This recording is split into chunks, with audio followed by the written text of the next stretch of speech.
Voici une vidéo de lecture de la fiche de connaissances T3 du programme de 6e. La compétence M3, comprendre et expliquer simplement le fonctionnement d'un ordinateur, va vous obliger à acquérir un petit peu de vocabulaire. Il va falloir que vous maîtrisiez ce qu'est un ordinateur et les composants principaux qu'il y a à l'intérieur, afin d'être capable d'expliquer la relation entre ces composants et donc le fonctionnement d'un ordinateur.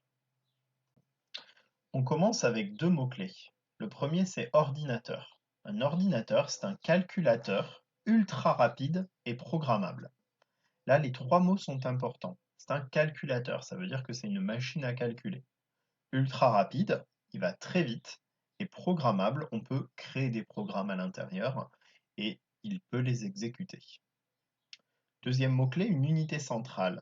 C'est un boîtier contenant tous les éléments essentiels d'un ordinateur. Processeur, carte mère, mémoire, disque dur, etc. Donc c'est la grosse boîte qui contient tous les éléments.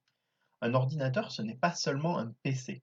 Tout ce qui contient un processeur et de la mémoire peut être regroupé sous la dénomination d'ordinateur. Console de jeu, smartphone, télévision connectée, calculatrice, etc. Effectivement, tous ces composants sont des ordinateurs parce qu'ils correspondent à la définition d'un ordinateur. Si je prends un smartphone, c'est un calculateur ultra rapide et programmable. C'est donc un mini-ordinateur. Un ordinateur est composé d'un ensemble de composants électroniques reliés entre eux.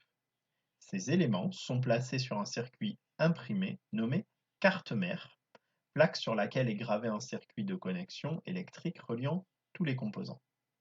Donc ce qui est important de retenir, c'est que la grande carte qu'il y a à l'intérieur d'un ordinateur et sur lequel tous les composants sont branchés, ça s'appelle la carte mère.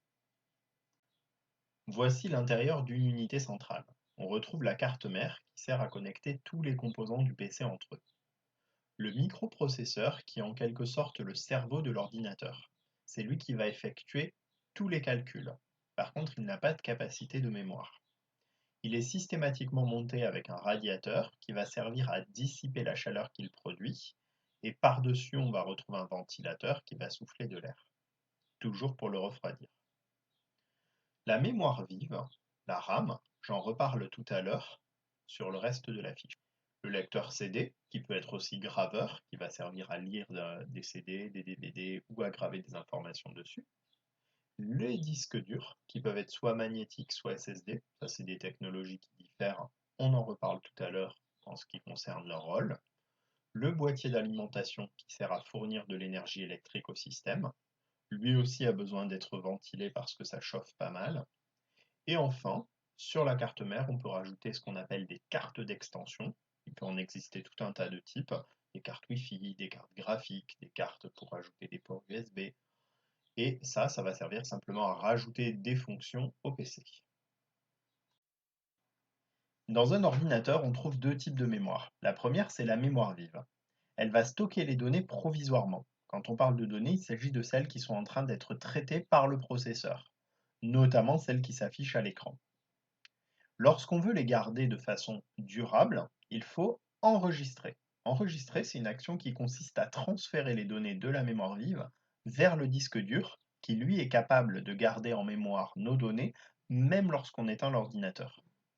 A l'inverse, si on veut ouvrir un fichier, on va prendre ce fichier qui est enregistré sur le disque dur et l'afficher dans la mémoire vive.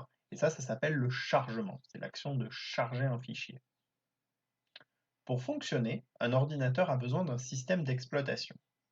Le système d'exploitation, Operating System ou OS, est le programme central qui pilote le système informatique. Il est donc l'interface entre l'utilisateur et le matériel. Il est d'ailleurs chargé en premier lors du démarrage de l'appareil. On vient de voir tout un tas de composants qu'il y a à l'intérieur de l'ordinateur. Et pour qu'ils fonctionnent ensemble de façon coordonnée, on a besoin d'un logiciel qui gère tout ça. Et c'est le système d'exploitation.